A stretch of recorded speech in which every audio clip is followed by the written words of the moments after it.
Pemirsa, rencana pembangunan proyek Beach Club milik artis Raffi Ahmad di pesisir selatan Kabupaten Gunung Kidul, Yogyakarta menuai pro dan kontra.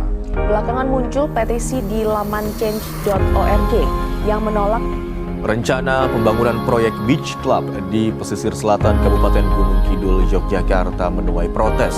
Sebagai salah satu investor, artis Raffi Ahmad telah menyatakan mundur dari proyek yang dinilai sejumlah pihak berpotensi merusak lingkungan.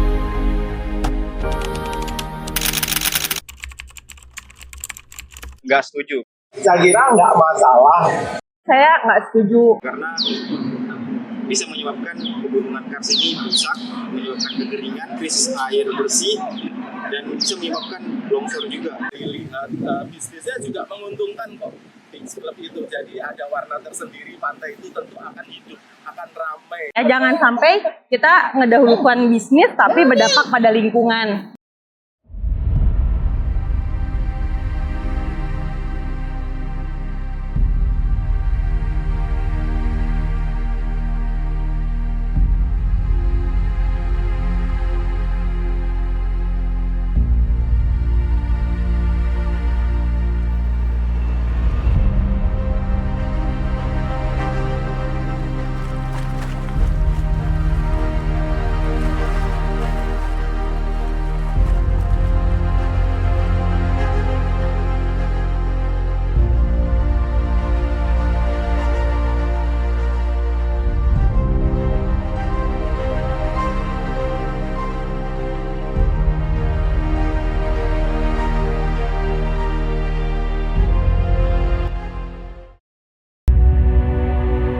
Gunung Kidul menyajikan pesona alam dan kekayaan budaya yang memukau. Dikenal dengan perbukitan karsnya yang megah dan pantai-pantainya yang spektakuler, wilayah ini tak hanya menawarkan pemandangan yang indah, tapi juga menjadi saksi tumbuhnya kearifan lokal yang berakar kuat pada alam.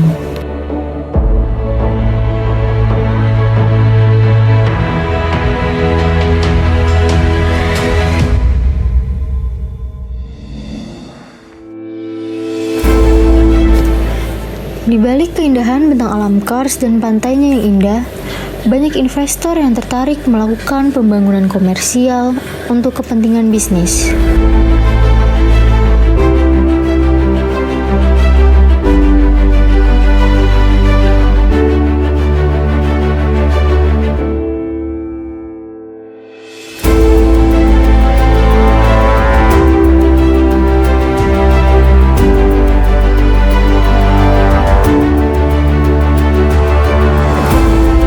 Jika pembangunan tersebut direalisasikan, maka akan menggunakan sumber daya air yang sangat banyak.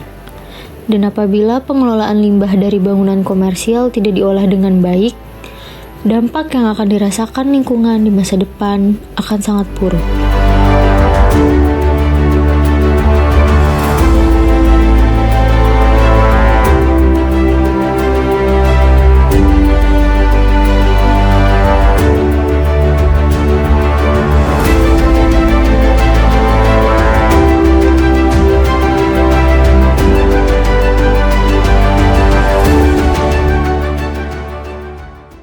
Jadi jika terus-menerus terjadi pembangunan yang tanpa adanya pengendalian, tentunya akan berdampak lebih buruk lagi terhadap kondisi potensi sumber daya air tanah di daerah Kars tersebut.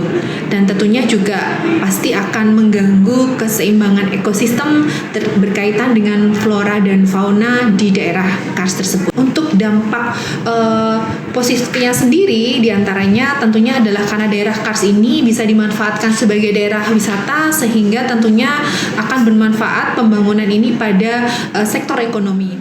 Untuk proses terbentuknya sendiri, daerah Kars juga memerlukan kondisi yang cukup unik. Diantaranya adalah memiliki tingkat kekeringan yang cukup tinggi, kemudian juga adanya batuan kalsit dan juga dolomit. Daerah Kars itu sendiri dapat menjadi salah satu wilayah yang dapat menyerap karbon dioksida cukup optimal, sehingga jika daerah Kars ini tetap dilindungi atau dilestarikan, tentunya akan dapat mengurangi emisi dari efek rumah kaca. Sumber daya air di kawasan Kars merupakan sumber utama bagi masyarakat. Kekurangan air di wilayah tersebut membuat masyarakat harus membeli dari truk tangki air, dikarenakan terbatasnya sumber mata air dan kemarau yang panjang.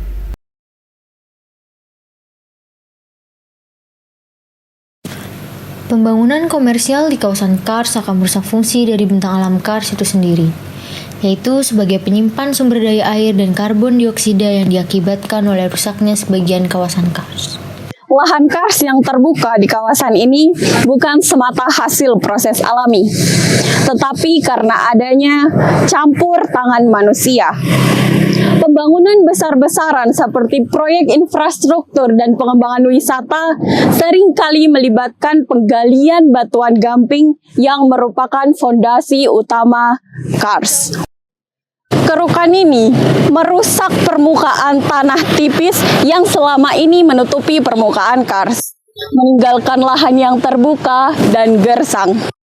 Selain mengubah landscape, aktivitas ini juga mengganggu ekosistem kars yang rapuh, mengancam sumber daya air tanah, serta kehidupan di kawasan ini. Sebenarnya kalau permasalahan pembangunan itu it's okay ya, maksudnya karena sebenarnya kalau kita bicara tentang ideal itu ya kawasan kars sebaiknya tidak dijadikan pemukiman, cuman kan masalah legalitas kars ini masuk ke geopark kemudian menjadi warisan alam itu kan setelah ada masyarakatnya, artinya ada pemukiman dulu baru kemudian ini dilindungi. Nah sebenarnya yang menjadi PR kita bersama adalah bagaimana kemudian kita mencari titik tengah antara kesejahteraan masyarakat dengan kelestarian alam. Jadi pembangunan is oke, tapi kita tentukan sebagai pembangunan seperti apa yang kemudian itu tidak merusak ekosistem yang sudah ada. Gitu. Jadi kalau yang nampak jelas dan berefek secara langsung itu pengurangan kapasitas penyimpanan airnya.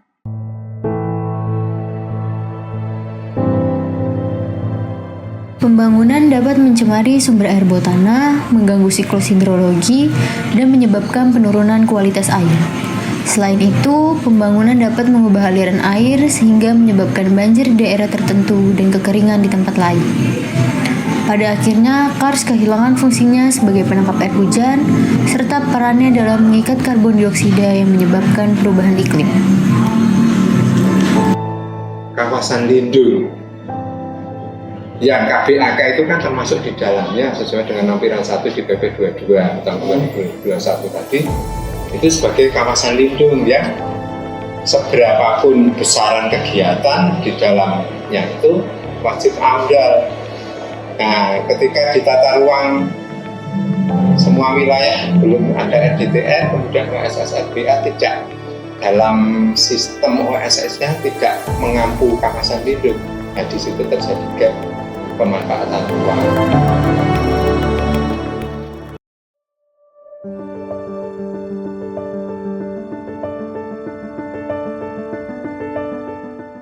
Di beberapa daerah, kita melihat harapan. Perencanaan tata ruang yang cermat memastikan pembangunan hanya dilakukan di zona yang aman. Teknologi ramah lingkungan digunakan untuk minimalkan dampak. Sistem pengolahan air modern memastikan air limbah tidak mencemari sungai bawah tanah. Sementara itu, program restorasi ekologi membantu memulihkan area yang telah rusak.